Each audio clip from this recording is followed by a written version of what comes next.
বাংলাদেশ গাজা হয়ে যাবে, it is not that easy. আমি সশস্ত্র বাহিনীর একজন অবসরপ্রাপ্ত কর্মকর্তা হিসেবে বলতে চাই যে Bangladesh has one of the most professional arm forces in this reason, in the world. We are the highest contributor two peace keeping mission. আমাদের অত্যাধুনিক অস্ত্রে শস্ত্রে আমরা সজ্জিত একটা সেনাবাহিনী, এবং সংখ্যা অনুযায়ী ভারতের সেনাবাহিনী আমাদের থেকে অনেক বেশি। But India also has many problems all around. Pakistan বর্ডারে তাদের লক্ষ লক্ষ সোলজার রাখতে হচ্ছে, they cannot bring withdraw them, Pakistan ঢুকে যাবে।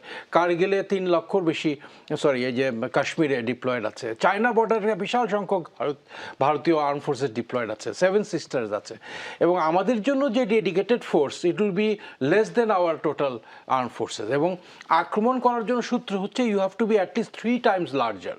সো আমাদের যে 2 লক্ষ সশস্ত্র বাহিনী থাকে, মিনিমাম 6 থেকে 8 লক্ষ সশস্ত্র বাহিনী দিয়ে আপনি বাংলাদেশকে আক্রমণ করতে হবে, এবং to that a very well train united force like Bangladesh Army. So we actually don't have any external threat. এসব ননসেন্স কথাবার্তা আমাদের কানে দেওয়ার কোনোই কারণ নাই।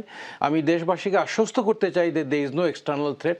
He is only saying this to take some political advantage to allow BJP to come to election.